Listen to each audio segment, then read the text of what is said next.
Marilah kita sama-sama pada malam yang penuh dengan keberkatan ini kita impikan rahmat Allah. Kita impikan agar kita semua diampunkan dosa oleh Allah Subhanahu wa taala. Marilah kita sama-sama memulakan majlis ilmu kita dengan kita sama-sama membaca Ummul Kitab. Kita hadiahkan kepada junjungan besar Nabi Muhammad sallallahu alaihi wasallam dan juga kepada seluruh kaum karabahnya, dan tidak ketinggalan juga kepada seluruh sahabat handainya, dan juga kepada orang-orang yang sangat disayangi oleh kita dan mereka sangat menyayangi kita, tetapi mereka sudah pun pergi meninggalkan kita, yang mungkin terdiri pada kalangan ibu atau bapa kita, tuan-tuan guru kita, sanak saudara kita, ahli-ahli qaryah yang sudah pun pergi meninggalkan kita, dan juga kepada seluruh kaum muslimin dan kaum muslimat. Kita mohon kepada Allah agar Allah Subhanahu wa taala mengampuni mereka dan mengampuni kita semua. Kita mohon kepada Allah agar Allah Subhanahu wa taala mempermudahkan urusan mereka dan juga urusan kita, dan kita mohon kepada Allah agar Allah Subhanahu wa taala membangunkan mereka dan membangunkan kita sebaris daripada kalangan golongan salafus salih. Al-Fatihah. A'udzu billahi minasy syaithanir rajim. Bismillahirrahmanirrahim. Alhamdulillahi rabbil alamin. Ar-Rahmanir Rahim. Maliki yaumiddin. Iyyaka na'budu وإياك نستعين اهدنا الصراط المستقيم صراط الذين أنعمت عليهم غير المغضوب عليهم ولا الضالين.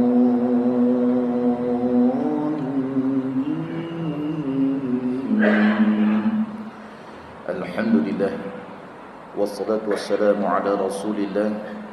Syahadu an la ilaha illallah wa ashhadu anna muhammadan abduhu wa rasuluh. Subhanaka la ilma lana illa ma 'allamtana innaka antal alimul hakim. Allahumma la sahla illa ma ja'altahu sahla wa anta taj'alul hazna idza syi'ta sahla. Ya Allah, tiada kemudahan kecuali apa yang kau jadikan ianya mudah, dan engkaulah yang menjadikan perkara yang sukar jika kau hendaki dengan kemudahan. Yang saya hormati pengurusi dan ahli jawatan kuasa masjid, tuan-tuan imam, para asatiz wa asatizah, seterusnya kepada seluruh kaum muslimin dan kaum muslimat, kaum ibu dan juga kaum bapa yang saya hormati sekalian. Alhamdulillah, bersyukur kita kehadrat Allah Subhanahu wa taala pada malam ini, walaupun kita diuji dengan pelbagai ujian, walaupun kita dikekang dengan pelbagai kekangan dan diancam dengan pelbagai ancaman demi ancaman, tetapi kita masih lagi dapat memberikan keutamaan daripada sekalian perkara-perkara yang utama. Tidak ada satu perkara yang lebih utama selain daripada kita mengutamakan perkara yang diutamakan oleh Allah Subhanahu wa taala. Tidak ada satu perkara yang lebih diutamakan di sisi Allah Subhanahu wa taala melainkan perkara yang difardukan oleh Allah Subhanahu wa taala. Kita baru saja selesai menunaikan satu kefarduan daripada beberapa kefarduan yang telah ditetapkan oleh Allah. Kita baru saja selesai menunaikan salat fardu maghrib secara berjemaah. Kemudian seterusnya kita meletakkan diri kita di dalam satu lagi kefarduan, iaitulah kefarduan menuntut ilmu.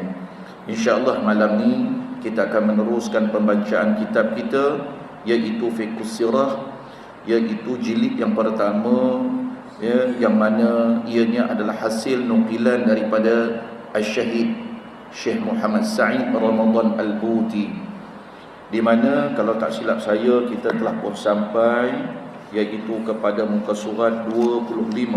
Betul kan? Sahih kan? Baik.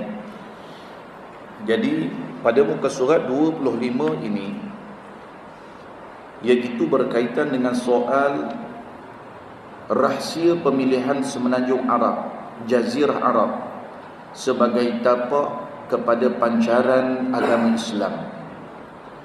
Mengapa Allah Subhanahu wa taala tidak memilih, iaitu seperti mana benua Afrika ataupun seperti mana benua Eropah ataupun juga iaitu di benua Asia, tetapi Allah Subhanahu wa taala telah memilih iaitulah semenanjung Arab sebagai tapak kepada pancaran agama Islam.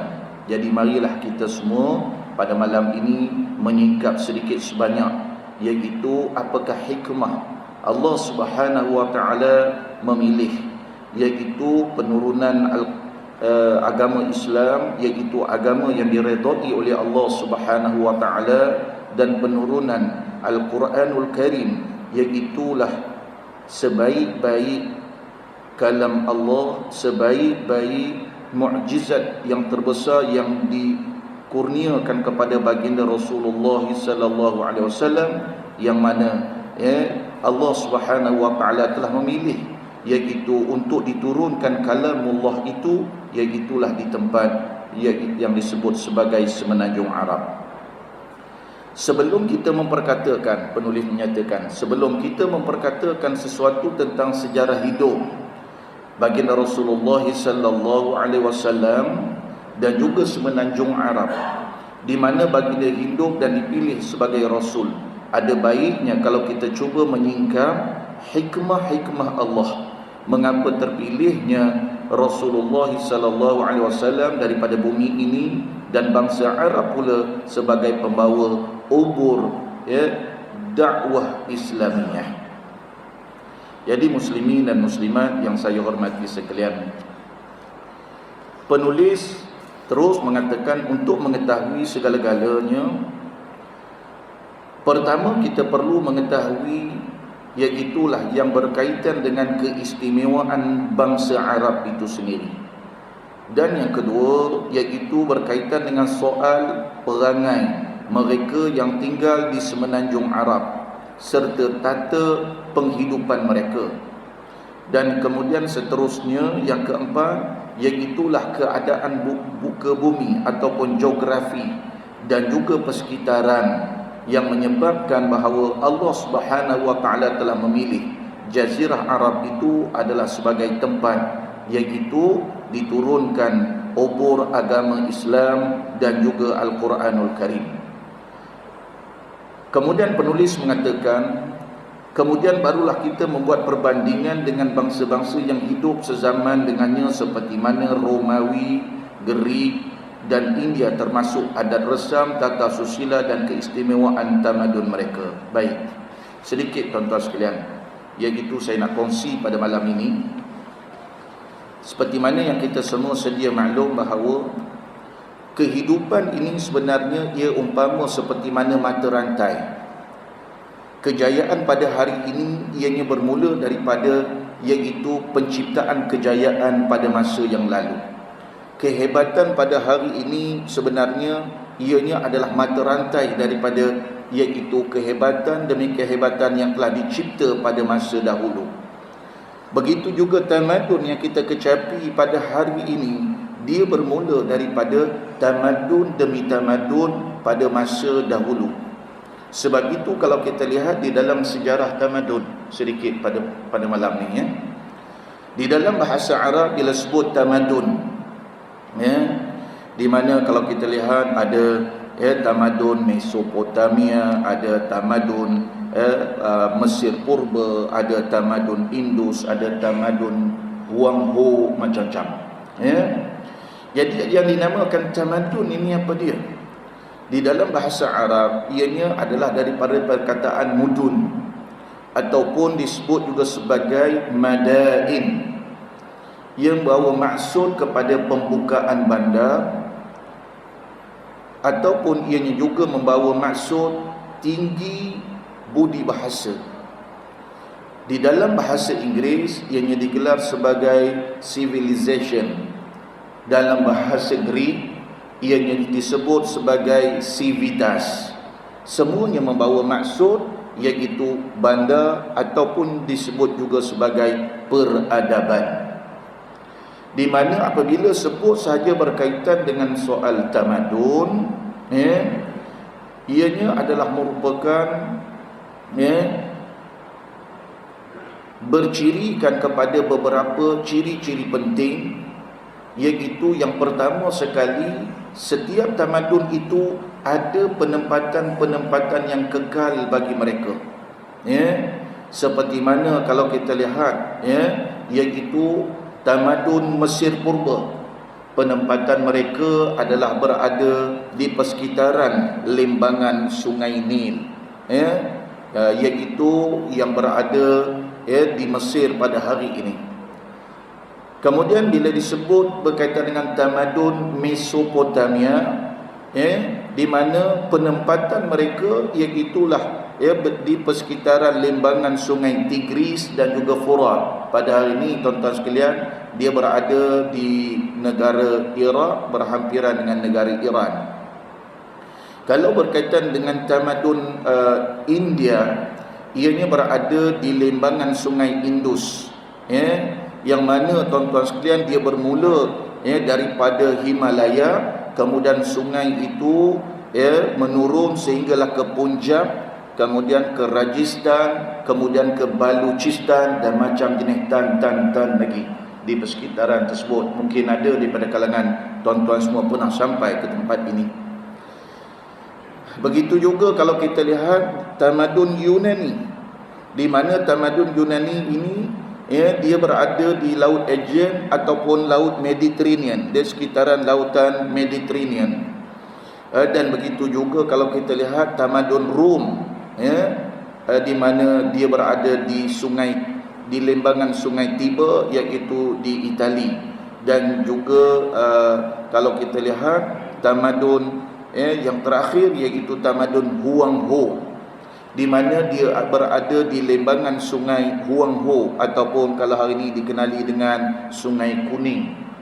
Kalau siapa pernah pergi melawat negara China, di mana kita akan melihat Sungai Huangho ni adalah merupakan sungai yang kedua terpanjang di negara China. Sungai yang terpanjang Sungai Yangtze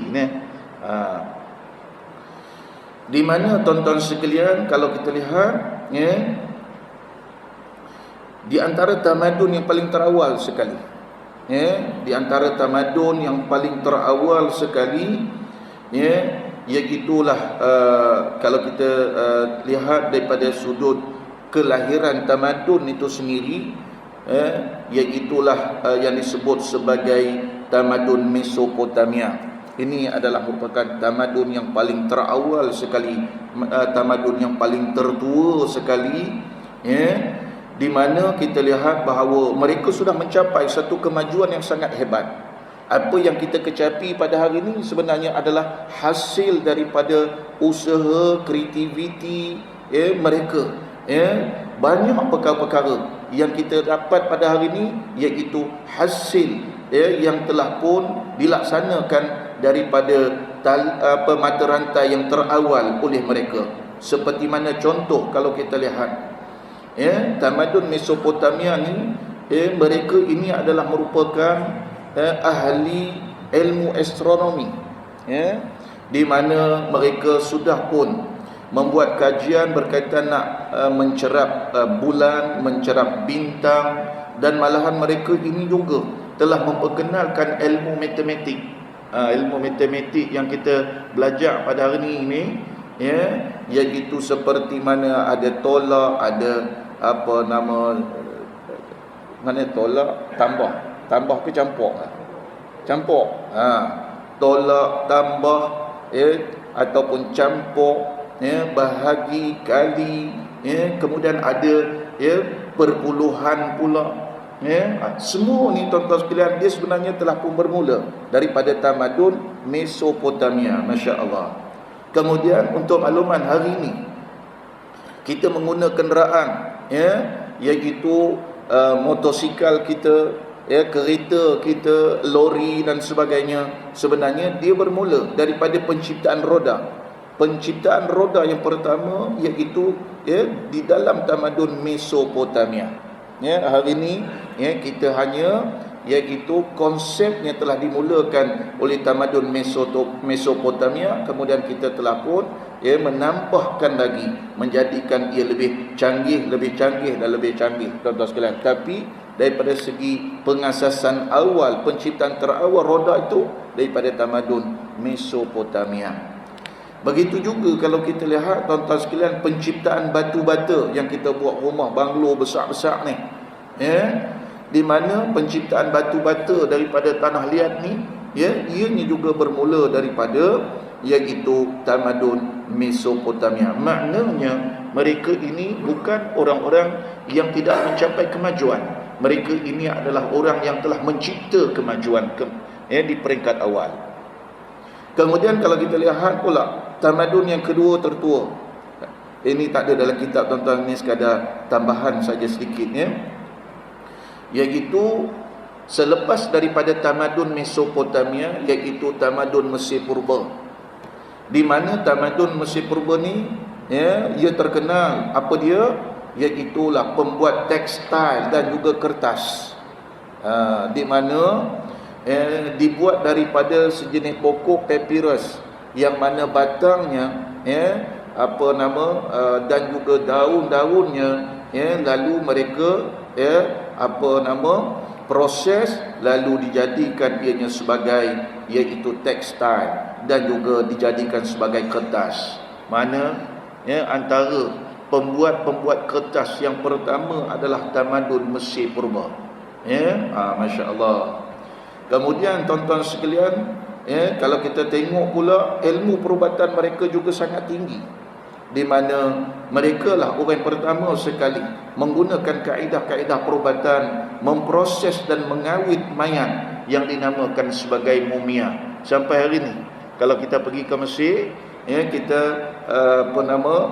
berkunjung ke piramid, kita boleh melihat bagaimana mereka memproses dan mengawit mayat-mayat, terutamanya mayat-mayat raja-raja mereka terdahulu. Lalu kita boleh lihat sampai pada hari ini tubuh badan jasadnya masih kekal pada hari ini. Ini adalah disebabkan kerana mereka ini adalah merupakan pengamal ilmu perubatan yang sangat hebat. Kemudian selepas daripada itu wujud tamadun yang seterusnya yang dinamakan sebagai tamadun Indus atau tamadun India, di mana tamadun India ini, tuan sekalian, mereka ini sangat berkepakaran di dalam bidang perancangan bandar. Saya pernah tengok satu filem, walaupun tak sempat habis, tapi tuan-tuan sekalian sempat melihat, saya pun tak pasti di mana saya melihat, iaitu tuan-tuan sekalian satu filem berkaitan dengan soal perbandaran kota yang sangat hebat yang dinamakan sebagai Mohenjo-daro. Pernah dengar tak? Tak pernah dengar, tak apalah. Dan juga Harappa. Kemudian tamadun yang terakhir sekali, iaitu kalau kita lihat ialah tamadun Huanghu. Dan di mana tamadun Huanghu ini dia adalah terkenal penghasilan teknologi gangsa. Teknologi gangsa, di mana tamadun Huanghu ni lah dia menghasilkan senjata-senjata, barang-barang hiasan daripada gangsa, kemudian peralatan-peralatan rumah daripada gangsa, dan malahan mereka lah memperkenalkan teknologi pembajakan yang pertama. Jadi kalau ditanya siapakah dia, tamadun manakah yang mencipta cangkul dan juga sabit tu yang kita guna, cangkui dan juga sabit tersebut, difahamkan bahawa ianya telah pun diperkenalkan, dicipta oleh tamadun Huanghu. Masya-Allah. Jadi muslimin dan muslimat yang saya hormati sekalian, selain daripada itu, kalau kita tengok keempat-empat tamadun yang terawal ini, tuan-tuan sekalian, mereka bukan sekadar maju daripada sudut iaitu pembangunan kehidupan mereka, tetapi juga mereka mempunyai sistem-sistem pemerintahan yang tersendiri. Jadi tuan-tuan sekalian, selepas daripada itu muncullah pula dua kerajaan besar. Selepas Mesopotamia, selepas Mesir Purba, selepas tamadun Indo, selepas tamadun Huanghu, barulah muncul dua kerajaan yang besar yang menguasai hampir iaitu 1/3 daripada bumi ini. Iaitulah dua kerajaan yang besar itu adalah kerajaan Romawi dan juga kerajaan Parsi. Di mana tuan-tuan sekalian, kerajaan Romawi dan juga kerajaan Parsi ini sangat terkenal. Kalau kerajaan Romawi ini dia bermula tuan-tuan sekalian di Itali, di satu lembah, nama lembah tersebut Lembah Latium, di mana berhampiran dengan sebuah bandar yang sangat terkenal tuan-tuan sekalian. Kalau kita tengok filem-filem dahulu, di mana ada satu bandar yang sangat terkenal yang namanya Pompei.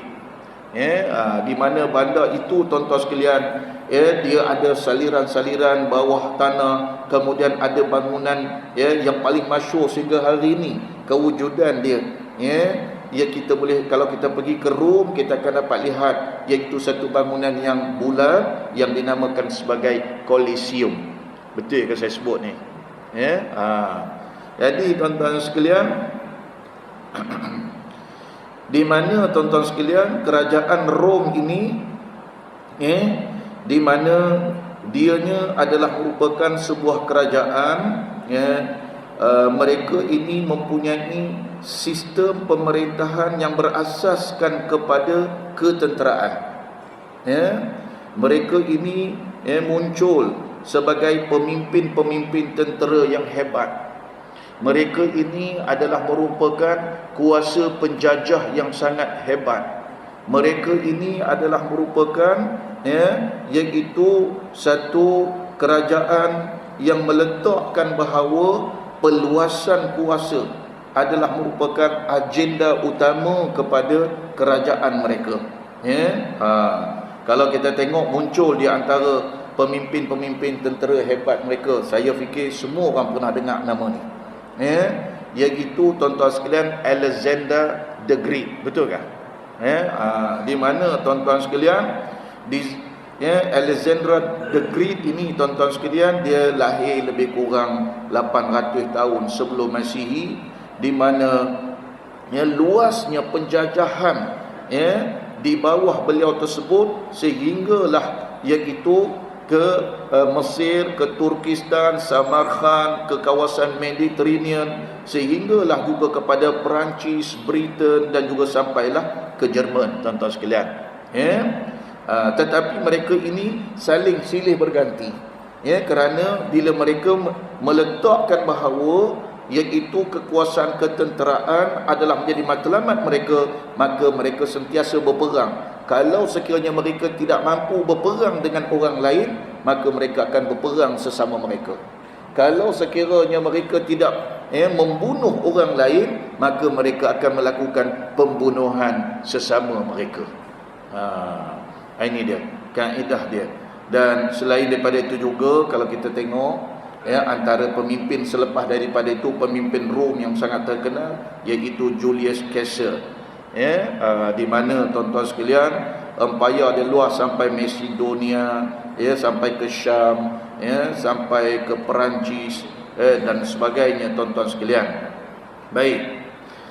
Dan kemudian seterusnya tuan-tuan sekalian, bila kita melihat sedikit berkaitan dengan kerajaan demi kerajaan dan tamadun demi tamadun ini, Masya Allah, rupa-rupanya tuan-tuan sekalian, apa yang kita warisi pada hari ini, ianya adalah kebanyakannya adalah datang daripada tamadun-tamadun yang lalu.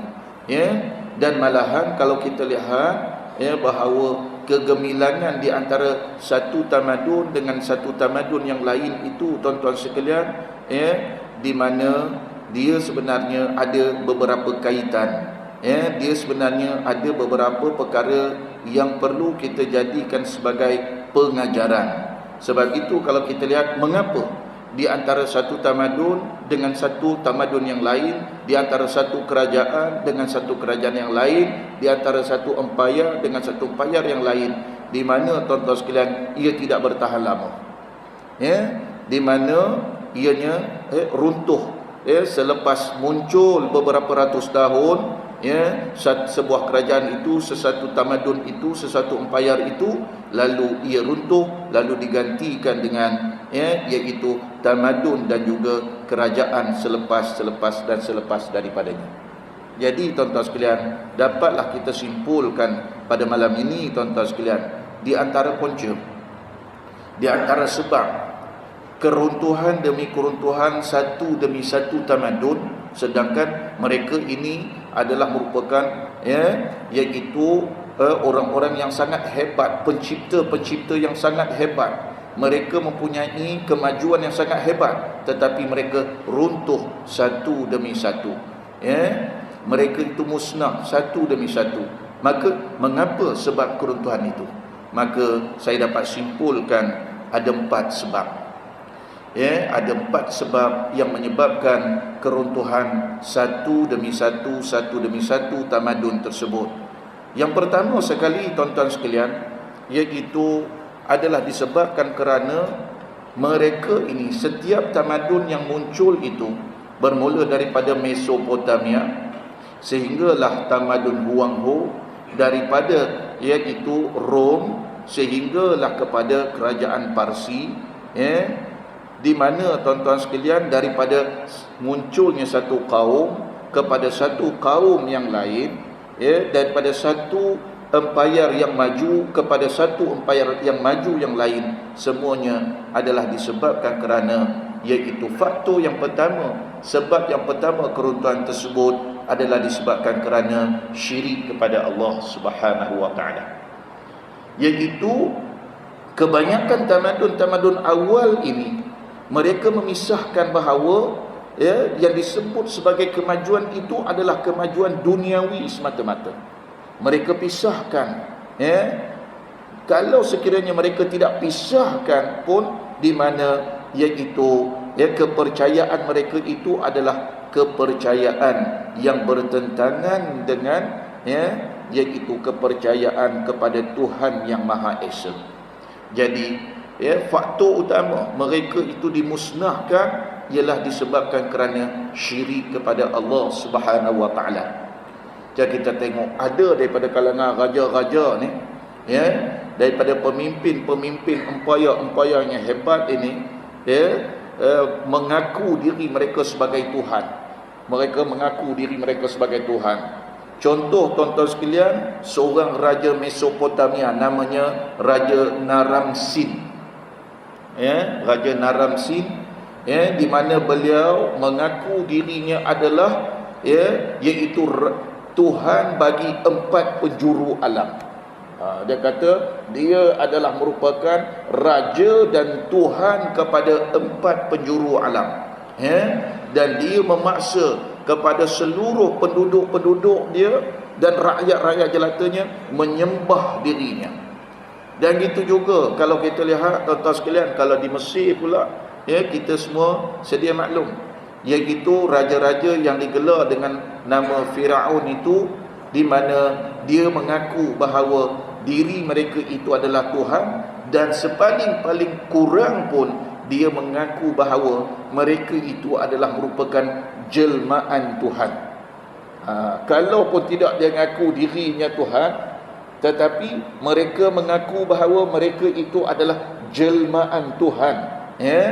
Sebab itu tuan-tuan sekalian, Raja Firaun ini dia mengaku bahawa dia adalah merupakan anak kepada Tuhan matahari.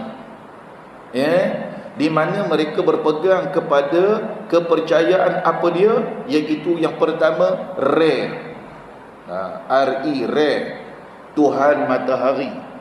Kemudian Ra, iaitu Tuhan langit. Kemudian Amun, iaitu Tuhan angin. Dia percaya bahawa apa nama ni tu, ada Tuhan selain daripada Allah. Di mana kalau kita tengok tuan-tuan sekalian, Allah Subhanahu wa taala sebut di dalam firman di dalam surah Al-Anbiya ayat 22, Allah Subhanahu wa taala kata, "Law kana fihi ma alihatun illa Allah la fasadata. Fasubhanallahi rabbil 'arsy 'amma yasifun." Allah SWT sebut di dalam surah Al-Anbiya, Allah kata, sekiranya ada di langit dan di bumi ada Tuhan-Tuhan selain daripada Allah, maka nescaya kedua-duanya akan rosak binasa. Maha suci Allah yang mempunyai arasy daripada apa yang mereka sifatkan.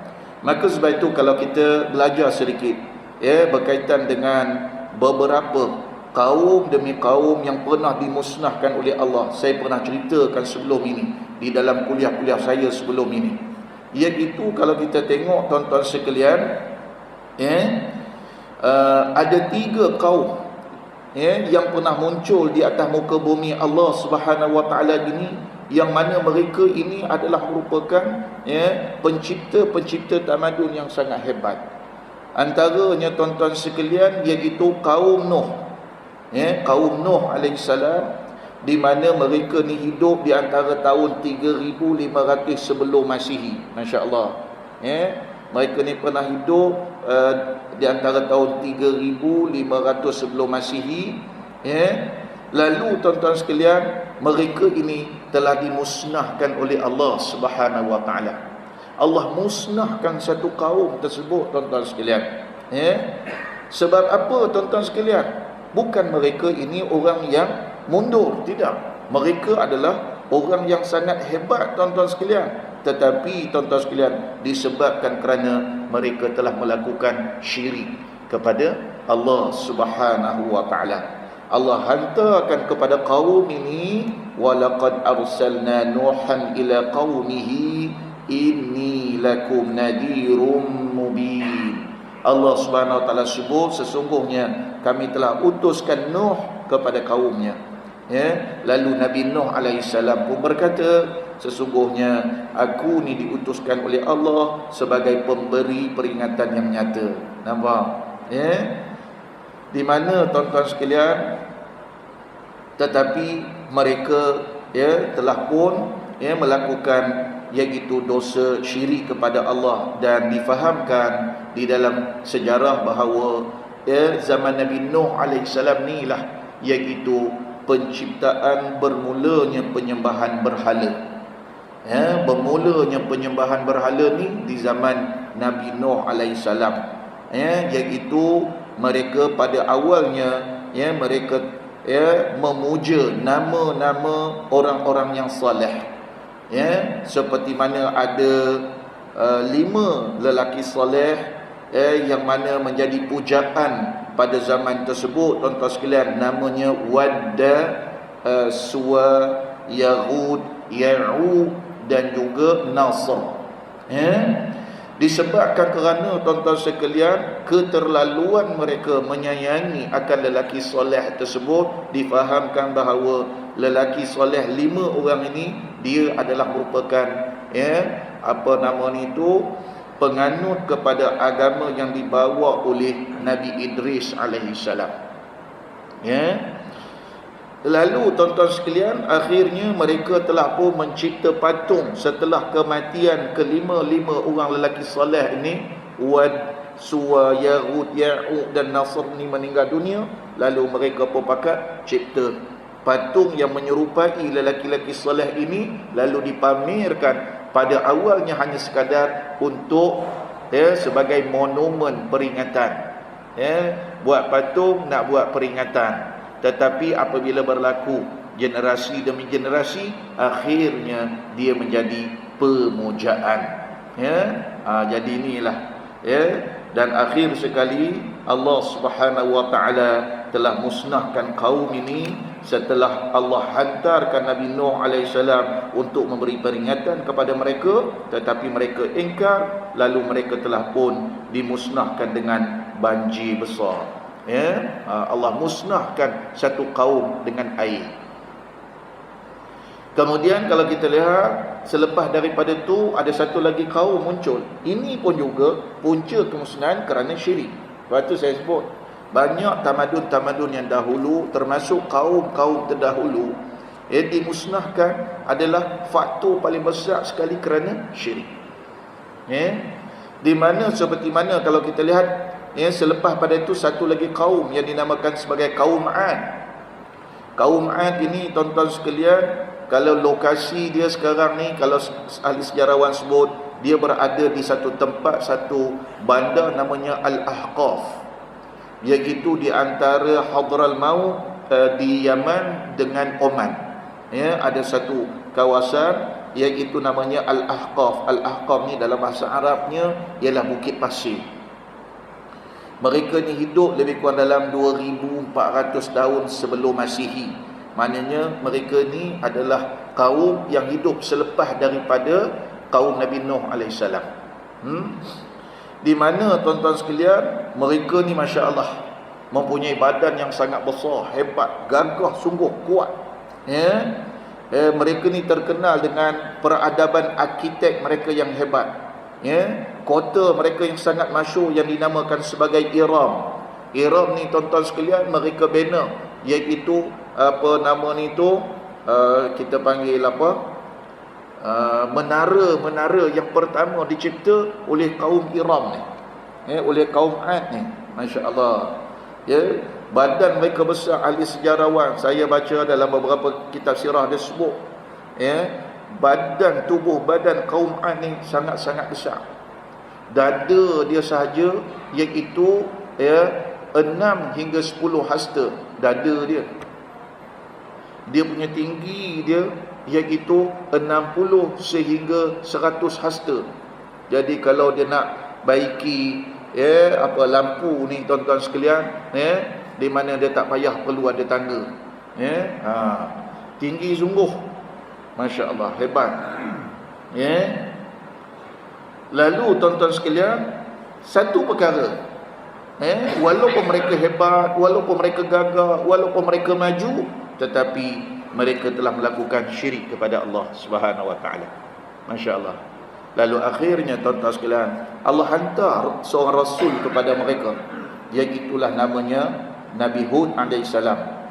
Lalu Nabi Hud alaihissalam ni tuan-tuan sekalian, mengajak mereka, cuba pujuk mereka, cuba bimbing mereka agar mereka tidak iaitu syirik kepada Allah.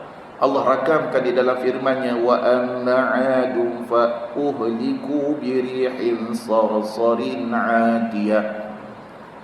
Di mana tuan-tuan sekalian, sedangkan kaum 'Ad ni pula Allah telah binasa sebab kerana apa? Yang saya sebut tadi. Antara punca utama musnah satu kaum, satu tamadun kerana syirik.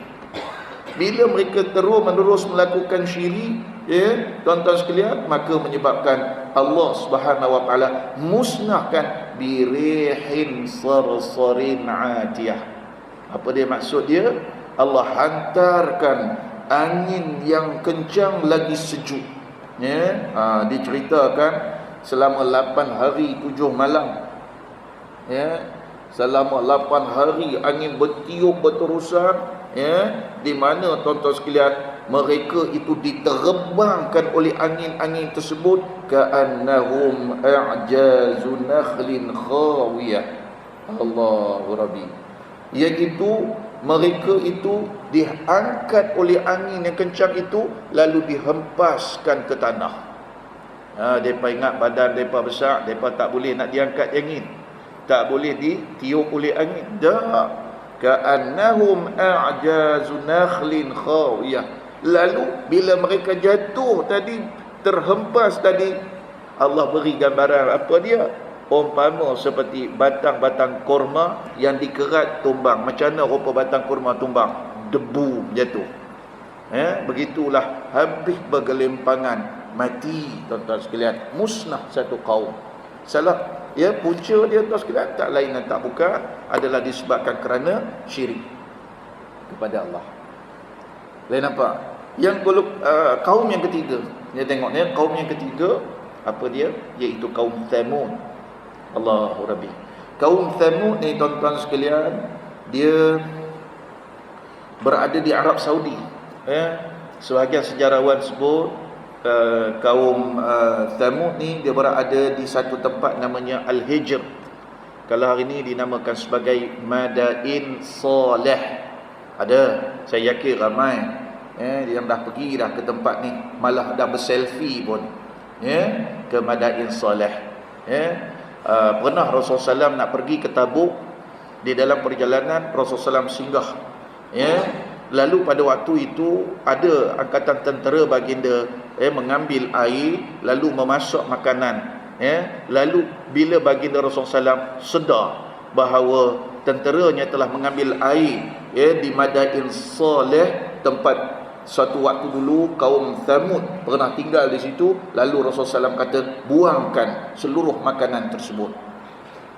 Rasulullah SAW suruh buangkan seluruh makanan, dan Rasulullah SAW larang mereka daripada mengambil air di kawasan tempat yang mana kaum Thamud pernah tinggal. Lalu Rasulullah SAW pernah berkata, dia kata aku khuitir, dia kata iaitu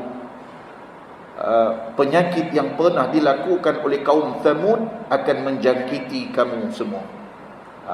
Maknanya tuan-tuan sekalian, apa yang pernah dilakukan oleh kaum Thamud itu menjangkiti akan kamu semua. Maka apabila kalian melalui tempat seperti ini, berjalanlah dengan pantas, dan jika boleh, dia kata, hendaklah kalian menangis. Jika tak boleh menangis, dia kata, buat-buatlah menangis. Paksa-paksakan diri menangis. Nak tunjuk tempat-tempat yang pernah Allah laknat, bumi yang pernah Allah Subhanahu wa taala laknat kaum tersebut, musnahkan kaum tersebut, tuan-tuan sekalian. Lalu tuan-tuan sekalian, kaum Thamud ni dia mengulangi perkara yang sama. Apa dia? Iaitu mereka juga melakukan perbuatan syirik. Mereka ni lebih kurang dalam 2000 tahun sebelum Masihi mereka hidup di mana Allah SWT tak musnahkan mereka ni begitu saja, tapi Allah SWT hantarkan iaitu seorang rasul kepada mereka, iaitulah Nabi Saleh alaihissalam, di mana Nabi Saleh alaihissalam telah cuba untuk mengajak mereka, berdakwah kepada mereka, nak perbetulkan kesilapan mereka tersebut. Tetapi tuan sekalian, mereka tetap enggan, malah mereka mencabar nak bunuh Nabi Saleh alaihissalam. Fa amma thamud fa uhliku bit-taghiyah. Allahu Rabbi. Di mana tuan-tuan sekalian, manakala kaum Thamud ni pula Allah musnahkan mereka. Tadi Nabi Nuh alaihissalam dengan ayam, kemudian kaum Ad iaitu dengan angin. Yang ini tuan-tuan sekalian, kaum Thamud ni bit-taghiyah. Apa dia?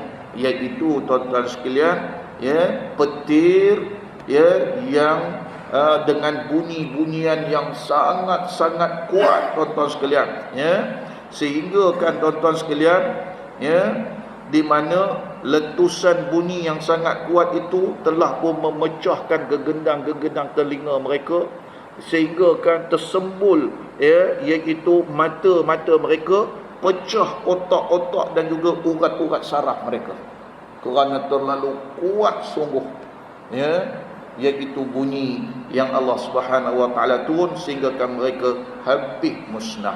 Ini nak cerita dekat kita tuan-tuan sekalian bahawa iaitu kaum-kaum yang terdahulu ataupun pernah tamadun-tamadun terdahulu pernah muncul dengan tamadun yang sangat hebat tetapi musnah. Punca kemusnahan, keruntuhan satu demi satu, iaitu adalah disebabkan kerana syirik kepada Allah Subhanahu wa taala.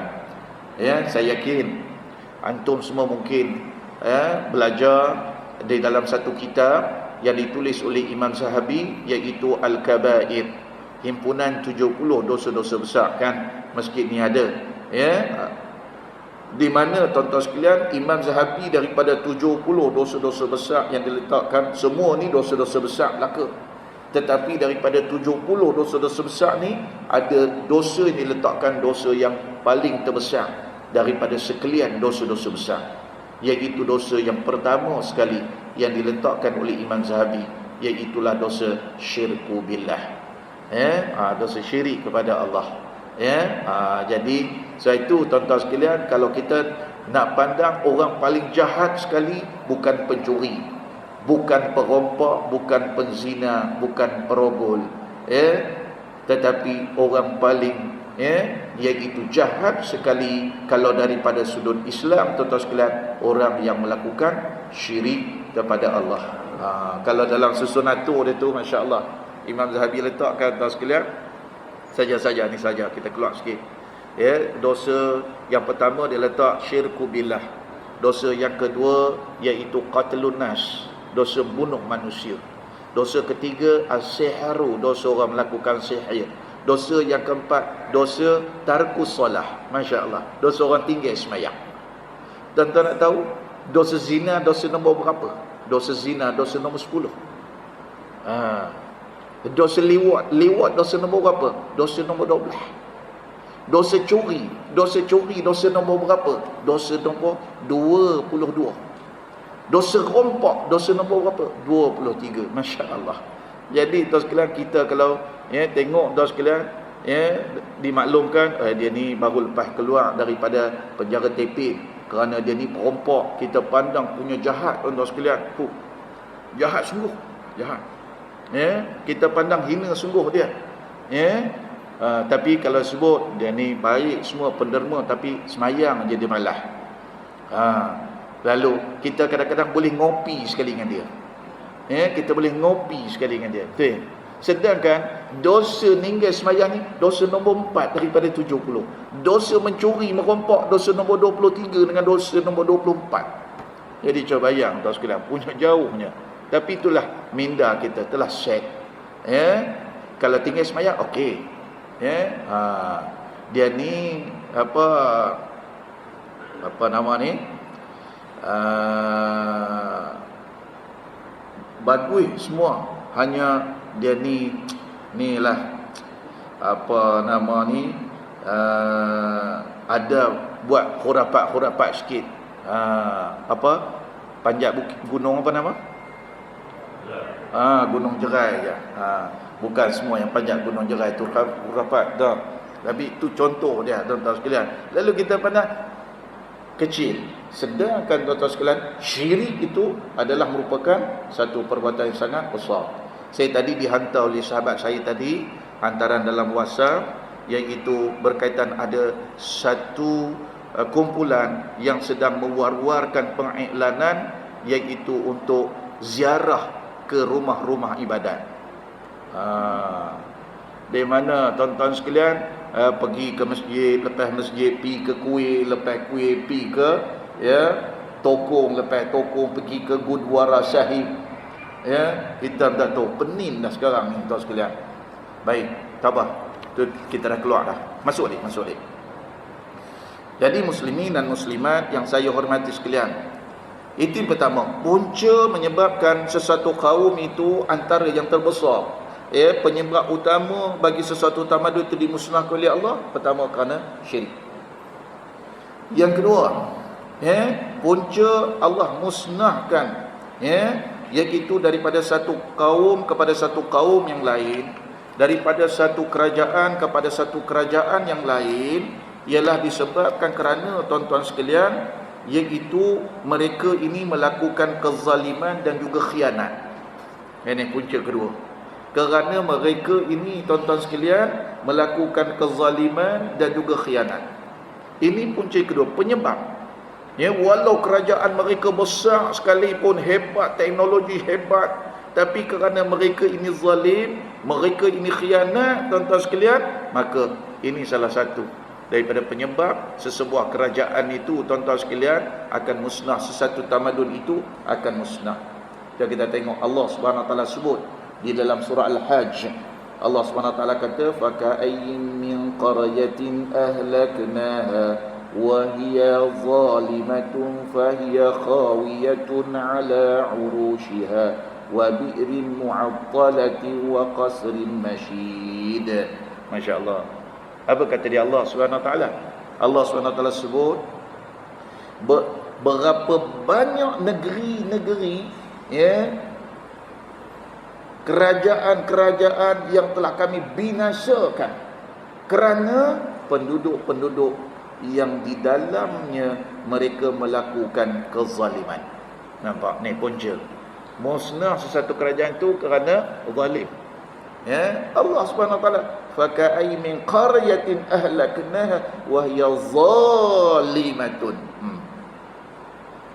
Berapa banyak negeri-negeri, kerajaan-kerajaan, ya, yang telah kami binasakan kerana apa? Penduduknya, ya, dalam keadaan zalim, sehingga kan apa dia, runtuh bangunan-bangunan, dan juga betapa banyak telaga-telaga yang telah ditimbuskan, ditinggalkan, dan istana-istana yang megah-megah telah pun dihancurkan. Nampak? Allah SWT sebut. Masya-Allah. Ya, saya teringat tuan-tuan sekalian bila apa nama ni, berkaitan dengan ni, satu kenyataan, kalau tak silap saya tahun 2016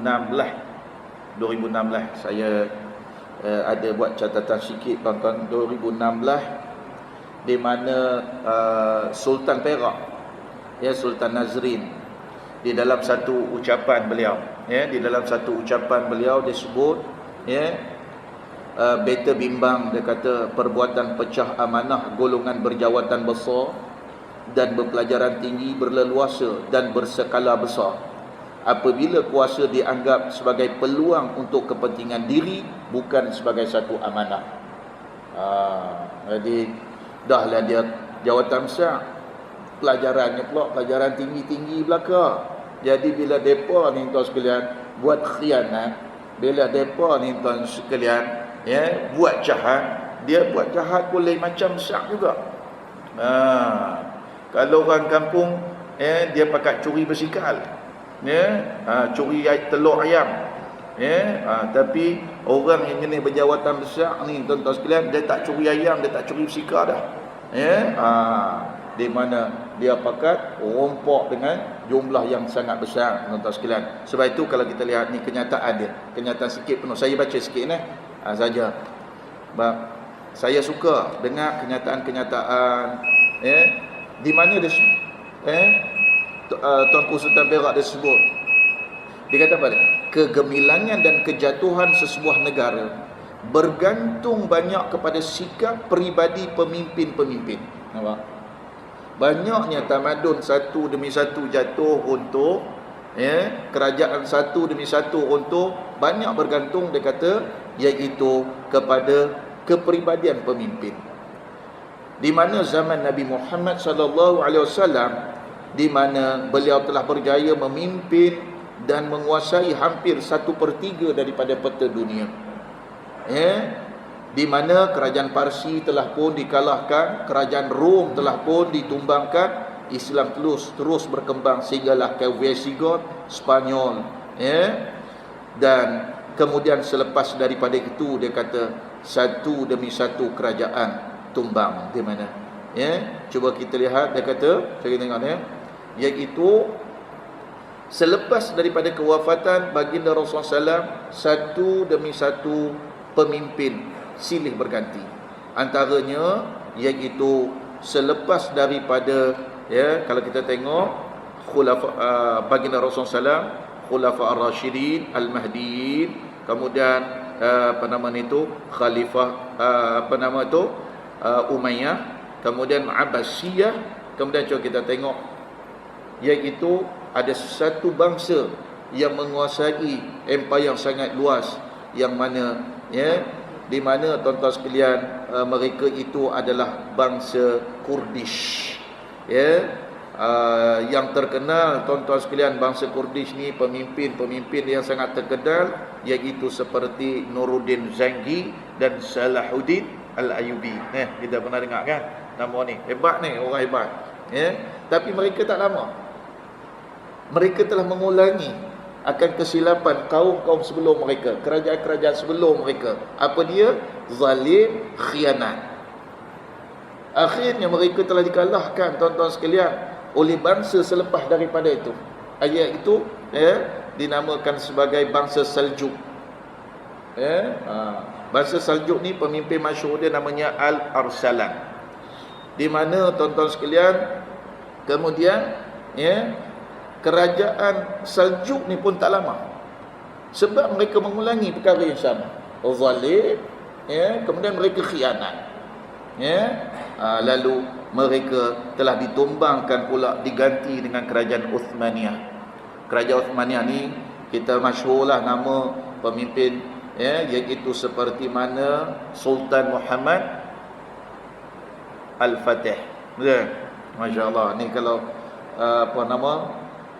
siapa tak pernah dengar, rugi sangatlah. Ataupun Sultan Sulaiman Al-Qanuni. Ni antara nama-nama yang hebat. Kemudian akhirnya kerajaan Uthmaniyah pun habis, musnah. Jadi kalau kita tengok rintitan peristiwa tersebut, salah satu daripada punca musnahnya satu tamadun kepada satu tamadun yang lain, tak lain dan tak bukan adalah disebabkan kerana, iaitu kerana perbuatan zalim dan juga khianat, tuan-tuan sekalian. Dan yang ketiga, tuan-tuan sekalian, punca dah masuk tu sikit lagi. Punca ketiga, tuan-tuan sekalian, berpunca daripada bermewah-mewah, berfoya-foya, sehingga Rasulullah SAW pernah sebut ada 5 penyakit ni. Kalau 5 penyakit ni menghinggapi, tuan-tuan sekalian, sesebuah kerajaan, nescaya kerajaan ini akan runtuh. Kalau 5 penyakit ni, tuan-tuan sekalian, dia menghinggapi dalam sebuah masyarakat tu akan rosak. Rasulullah SAW sebut, sayusibu ummati da'ul umam. Faqalu ya Rasulullah. Di mana, tuan sekalian, ada 5 perkara ni, tuan-tuan sekalian. Kalau dijangkiti aja penyakit ini, tuan-tuan sekalian, di mana kita akan mengikuti jejak langkah bagaimana kaum-kaum terdahulu telah dimusnahkan oleh Allah. Kaum-kaum terdahulu telah pun dirosakkan, disebabkan kerana 5 tabiat ini, 5 penyakit ini. Yang pertama sekali, al-ashar, suka berfoya-foya, masya-Allah, wal bataru, suka bermewah-mewah, wat takathuru, berlomba-lomba mencari harta yang melampau-lampau, kemudian wat tanajushu fid dunya, menipu di dalam urusan dunia, kerja asyik menipu je, tuan sekalian. Kemudian wat tabarudu wa tahasudu hatta yakunal baghu, saling bermusuh-musuhan, berpecah-pecah, tak nak bersatu. Di mana, tuan-tuan sekalian, kalau kita tengok orang kafir, tuan-tuan sekalian, mereka walaupun mempunyai pelbagai parti, tapi bila di dalam satu kepentingan mereka akan bersatu. Tapi kalau orang Melayu kita ni, tuan sekalian, walau banyak parti, tapi walau apa isu sekalipun mereka takkan bersatu, tuan sekalian, berpantang berputus arang mereka, tuan-tuan sekalian, masya-Allah. Kesian kita tengok. Kemudian, tuan-tuan sekalian, mereka saling dengki-menengki, masya-Allah. Kalau kita tengok pada hari ini, tuan-tuan sekalian, apa yang disebut oleh baginda Rasulullah SAW itu sudah hampir menjadi kenyataan, tuan-tuan sekalian, masya-Allah. Jadi saya fikir itulah sedikit sebanyak, tuan sekalian, insya-Allah bulan depan kita akan masuk. Mengapa saya bercerita dahulu berkaitan dengan tamadun ini? Kerana di situ nanti baru kita akan buat perbandingan. Mengapa Allah tidak pilih Mesopotamia sebab tempat letaknya, turunnya, iaitu ajaran Islam dan juga Al-Quran. Mengapa Allah SWT tak turunkan iaitu di Mesir purba tempat turunnya, iaitu ajaran Islam dan Al-Quran? Mengapa Allah tak turunkan iaitu di tamadun Indus, di India, sebagai tempat turunnya Islam dan Al-Quran? Mengapa Allah SWT tak turunkan iaitu di tamadun Huangho, iaitu di China, iaitu Islam dan juga Al-Quran, tetapi Allah pilih satu tempat, satu daerah yang dinamakan sebagai Jazirah Arab. Mengapa? Bulan depan insya-Allah. Ya, kita akan masuk, ya, kita akan dapat sedikit pencerahan, ya, daripada, ya, apa nama ni itu, daripada penulisan yang ditulis oleh Syekh Muhammad Said Ramadan Al-Buti ini insya-Allah. Ada tak sebarang pertanyaan? Sila tafadhal.